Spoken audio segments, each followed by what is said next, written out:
Assalamualaikum warahmatullahi wabarakatuh. Innal hamdalillahi nahmaduhu wa nasta'inuhu wa nastaghfiruh wa na'udzu billahi min shururi anfusina wa min sayyiati a'malina may yahdihillahu fala mudhillalah wa may yudlilhu fala hadiyalah. Asyhadu an la ilaha illallah wahdahu la syarikalah wa asyhadu anna Muhammadan abduhu wa rasuluh.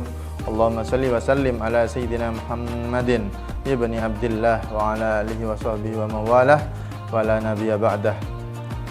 Yang kami hormati seluruh sahabat-sahabat cendekia, bertemu kembali dengan kami dalam satu acara di bulan Ramadan, yaitu tausiah pada bulan Ramadan 1447 Hijriah, yang mana dalam pembahasan kita pada hari ini akan melanjutkan pembahasan kita tentang sholat, babus sholat, kitabus sholat, tentang pembahasan yang apapun yang mencakup tentang sholat. Pada pertemuan yang kemarin kita sudah membahas uzur-uzur sholat, dua uzur yang diperbolehkan untuk kita tidak sholat pada waktunya dan kita tidak dikenakan dosa pada waktu itu, karena ada dua uzur ini. Apa dua uzur ini? Pertama adalah ketika seseorang tersebut sedang lupa tidak sholat, maka tidak dikenai dosa. Yang kedua, ketiduran, tidur itu tidak dikenai dosa. Dan kita sudah membahas pada pertemuan yang kemarin tentang dua uzur sholat. Dan dua uzur ini tetap wajib qadha, semuanya wajib qadha meskipun tidak dikenai dosa. Yang selanjutnya kita akan membahas tentang syarat-syarat wajibnya sholat, karena setiap orang itu belum tentu wajib sholat. Ada beberapa syarat-syarat yang apabila terpenuhi syarat-syarat tersebut, seseorang itu sudah wajib sholat. Apa saja syarat-syarat tersebut? Pertama, syarat-syarat wajibnya sholat adalah, pertama adalah beragama Islam. Maka orang yang non-muslim itu tidak diwajibkan sholat. Karena kenapa? Karena memang tidak beragama Islam. Orang yang wajib sholat hanya orang yang muslim, hanya orang yang beragama Islam. Maka disimpulkan bahwasanya orang yang non-muslim tidak wajib sholat.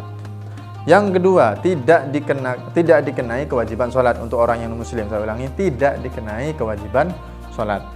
Syarat yang kedua adalah baligh, sudah baligh. Apa baligh? Baligh itu pada pertemuan yang dulu kita sudah bahas, al-baligh itu adalah al-wusulu ila haddit taklif.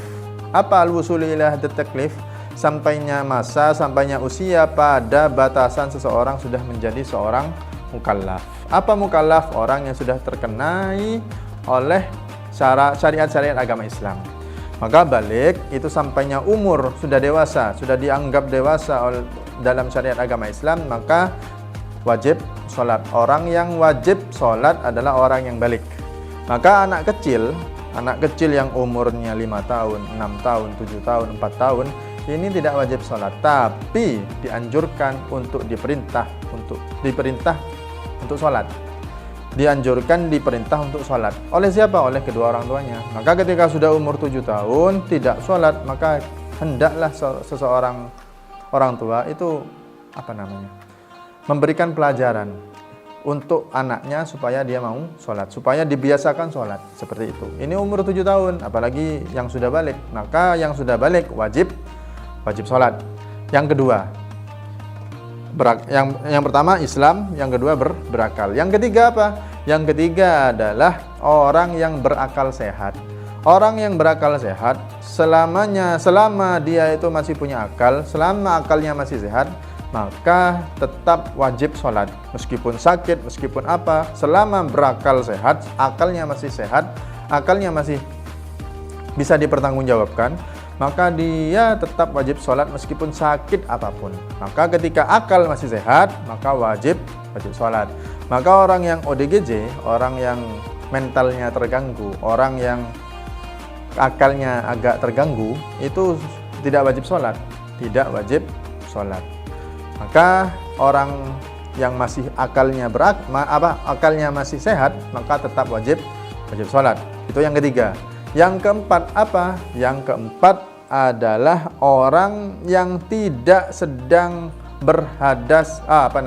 yang tidak sedang mengeluarkan darah haid atau nifas. Ini khusus perempuan. Maka orang perempuan ketika keluar darah nifas dan haidnya, maka bukan lagi tidak wajib, tapi bahkan tidak boleh untuk sholat. Karena orang perempuan yang haid dan nifas ini diharamkan untuk sholat dan tidak wajib diqodho.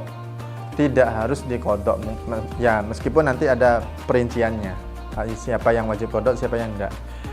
Ini untuk orang yang haid dan nifas. Maka seseorang perempuan yang haid dan nifas ini tidak boleh untuk sholat, diharamkan untuk sholat. Semuanya, apapun, sholat wajib, sholat sunnah. Bahkan kalau seseorang perempuan itu istiqomah melaksanakan sholat sunnah ketika dalam keadaan tidak haid dan tidak bisa melaksanakan sholat sunnahnya ketika sedang haid, maka seorang perempuan tadi tetap diberikan pahala seakan-akan dirinya sholat meskipun tidak sholat dalam keadaan haid. Ini keistimewaan orang yang istiqomah. Yang keempat haid. Yang kelima adalah sampainya dakwah Islam terhadap dirinya. Maka ketika orang itu memang Islam tapi tidak ada yang berdakwah, tidak ada yang mengajarinya tentang sholat, dia menganggap sholat itu tidak wajib, maka orang yang tidak sampai dakwah Islam tadi ini tidak diwajibkan sholat. Itu.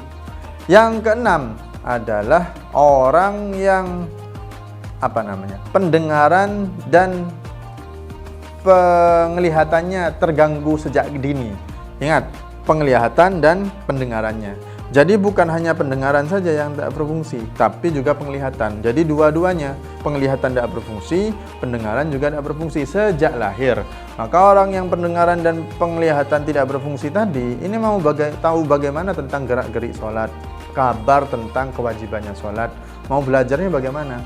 Maka seseorang yang dari kecil sudah tunanetra dan tunarungu, maka orang ini sudah tidak wajib sholat. Jadi yang tadi itu adalah syarat-syarat diwajibkannya sholat. Maka apabila seseorang tadi ini memenuhi syarat-syarat kewajiban tadi, maka seseorang tersebut sudah wajib sholat. Tidak ada kata-kata tidak wajib sholat, wajib sholat. Kalau umpama sudah Islam, balik, berakal, sehat, itu sudah wajib sholat. Apapun yang terjadi wajib sholat. Karena saya ulangi lagi, sholat adalah ibadah yang tidak bisa didispen. Mungkin ada rukhsah, yaitu jamak qashar, nanti kita bahas pada pertemuan-pertemuan yang akan mendatang. Tapi intinya sholat adalah kewajiban yang tidak bisa ditinggalkan tanpa adanya dua uzur tadi, lupa dan ketiduran. Mungkin itu saja dari kami untuk sesi kali ini. Apabila terdapat kesalahan, kami mohon maaf. Wabillahi taufiq wal hidayah. Wassalamualaikum warahmatullahi wabarakatuh.